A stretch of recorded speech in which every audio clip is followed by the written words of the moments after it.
बारिश के दिनों में जलभराव से लोगों को किन किन मुश्किलों का सामना करना पड़ता है। खासतौर पर जिस घर में शादी हो वहां तो बारातियों के पसीने ही छूट जाते हैं। रोहतक शहर का पूरा मामला आपको बताते हैं। जब एक दूल्हा पानी में फंस गया, फिर देखिए आखिर क्या कुछ होता है।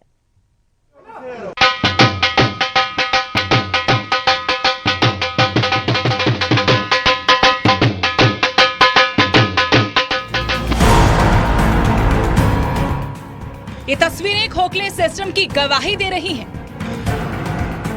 चुने हुए नुमाइंदों और प्रशासन पर सवाल उठा रही हैं। आम जनता के हाल को बयां कर रही हैं। ये तस्वीरें हैं रोहतक की। एक परिवार के लिए खुशियों का दिन था। दूल्हा भी पूरी खुशी खुशी तैयार होकर घोड़ी पर सवार हुआ, पर जैसे ही वो आगे बढ़ा, प्रशासन की बुरी व्यवस्था की वजह से वो बेबस और लाचार नजर आया। बारिश के बाद कैसे प्रशासन के दावों की पोल खुल गई, ये तस्वीरें बयां कर रही हैं। दूल्हा घोड़ी पर सवार है और दूल्हे के साथ सरवाला भी इन रंगों को हैरान परेशान होकर देख रहा है। हर तरफ बस पानी ही पानी नजर आ रहा है। ढोल बजाने वाला भी पानी में खड़ा होकर ढोल पर थाप दे रहा है। कैसे इस तालाब रूपी सड़क को पार किया जाए, ये एक बड़ी चुनौती बन गया।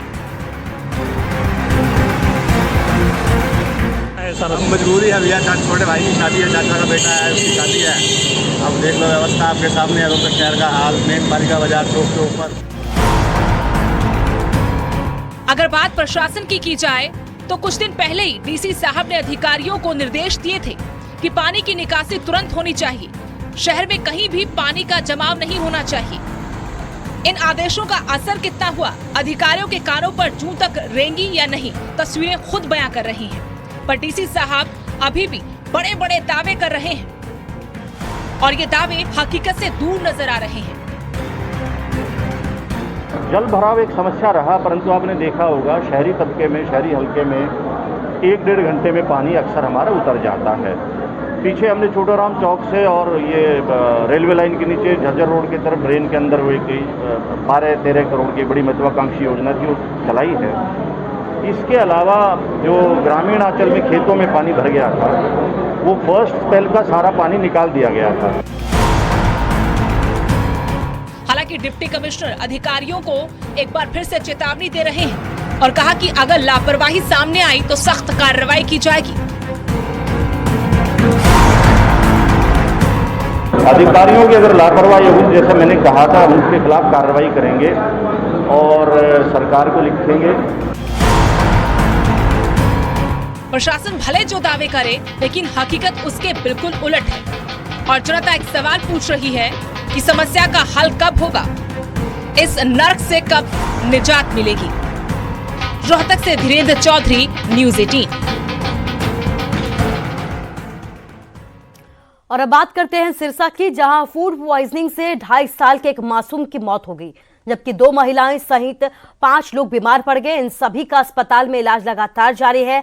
मामला हाउसिंग बोर्ड कॉलोनी का है, जहां पर वेयर हाउस के गोदाम के पास रहने वाले 2 मजदूर का परिवार यहां पर फूड पॉइजनिंग का शिकार हो गया। लोगों का ये कहना है कि रेहड़ी वाले से खाना खाने के बाद इनकी तबीयत अचानक से खराब हो गई। 2.5 साल के बच्चे की मौत हो गई, जबकि 5 लोगों की हालत गंभीर बनी हुई है। मैं तो काम पे था वहाँ पे, जब मेरे पास फ़ोन गया तो मैं जब पहुँचा वहाँ तो यही कहा कि इसी हालत दो है। मैं तुरंत काम पर से भाग लिया। काम पर से भागने के बाद में जब आया तो यहाँ भी आर-टारी लगा रखा था। मैं कहा इसको लेके चलो, और रास्ते में पहुँच नहीं पाए, बच्चा खत्म हो गया। तो कुल कितने लोगों ने रेडी से लेकर के खाया था? अब ये तो मैं बता नहीं सकता कितने लोग को था। कल दोपहर में और कल एक रेडी वाला आया था इधर, उससे कुछ कुरकुरे वगैरह जो भी लिया वो लेके अंदर गए और बच्चे ने खाया पिया।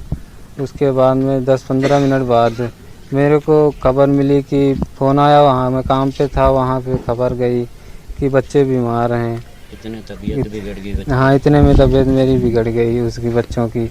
मैं आते ही देखा यहाँ उल्टियाँ पल्टियाँ, जो भी सारा उल्टी पल्टी बहुत हो रही थी। मैं फिर लेकिन इनको गया हॉस्पिटल में एडमिट करवाया जी।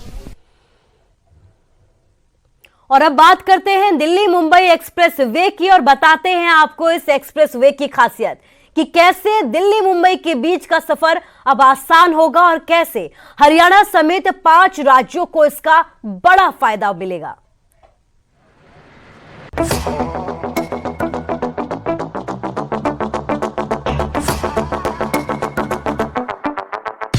दिल्ली से मुंबई का सफर अब महज 12 घंटे में कर सकेंगे और वो भी सड़क से। दिल्ली से मुंबई के बीच 1380 किलोमीटर एक्सप्रेसवे का काम तेजी से चल रहा है। मार्च 2023 तक ये हाईवे पूरी तरह से बनकर तैयार हो जाएगा। करीब 1 लाख करोड़ रुपए की लागत से बन रहे इस एक्सप्रेसवे पर 350 किलोमीटर तक काम हो चुका है। अभी 8 लेन बनाए जा रहे हैं, लेकिन आने वाले समय में 4 लेन और बढ़ाए जा सकते हैं। ये चारों लेन सिर्फ इलेक्ट्रिक व्हीकल के लिए होंगे। दिल्ली मुंबई एक्सप्रेसवे 5 राज्यों से होकर गुजरेगा, जिसमें हरियाणा, राजस्थान, मध्य प्रदेश, गुजरात और महाराष्ट्र शामिल है। इस एक्सप्रेसवे के बनने से दिल्ली और मुंबई के बीच 130 किलोमीटर दूरी कम हो जाएगी और महज 12 घंटे में आप दिल्ली से मुंबई पहुंच सकते हैं। विशेष रूप से इसमें पेशेंट्स के लिए एक्सीडेंट होने के बाद ये जो हमारी हेलीकॉप्टर एम्बुलेंस की सर्विस उपलब्ध होगी और इसके साथ साथ जो ड्रोन की अभी सर्विसेज हम शुरू कर रहे हैं, तो उसके लिए भी ड्रोन भी हर इसमें हेलीपोर्ट होगा जिसमें ड्रोन भी उतरेंगे और वो भी निश्चित रूप से उद्योग और व्यवसाय के लिए उपयोग होगा। केंद्रीय मंत्री नितिन गडकरी ने इस हाईवे का निरीक्षण किया। इस दौरान सीएम मनोहर लाल और सांसद राव इंद्रजीत सिंह भी मौजूद रहे। दिल्ली मुंबई एक्सप्रेसवे हरियाणा में कुल 160 किलोमीटर का होगा, जो हरियाणा के 3 जिलों पलवल, गुरुग्राम और मेवात के 65 गांव से होकर गुजरेगा और हरियाणा का ये हिस्सा 2022 तक बनकर पूरा हो जाएगा। सीएम मनोहर लाल ने कहा कि एक्सप्रेसवे बनने से हरियाणा को बड़ा फायदा होगा। ये जो एक्सप्रेसवे दिल्ली बड़ोदरा इस मार्ग से बनने से इस क्षेत्र के अंदर इन्वेस्टर्स भी आएंगे, उद्योगपति उद्योग लगाएंगे, यहाँ के लोगों को रोजगार मिलेगा। कुल मिलाकर के कोई भी मार्ग होता है, सड़क होती है, वो द्योतक होता है उस इलाके की आर्थिक प्रगति का। तो निश्चित रूप से ये जो इलाका है, चाहे इसमें पलवल जिला है, नूंह जिला है, गुरुग्राम जिला है, इन तीनों जिलों के लोगों को इसका बहुत बड़ा लाभ मिलने वाला है। दिल्ली मुंबई एक्सप्रेसवे पर गाड़ियां 120 किलोमीटर प्रति घंटे की रफ्तार भर सकेंगी। इसमें जगह जगह हेलीपैड की भी व्यवस्था होगी, ताकि आपात स्थिति में किसी मरीज को एयर एम्बुलेंस से अस्पताल पहुंचाया जा सके। जिस रफ्तार से एक्सप्रेसवे का काम चल रहा है, उससे तो यही उम्मीद है कि जल्द ही सपना साकार होने वाला है। धर्मवीर शर्मा, न्यूज़ 18 हरियाणा।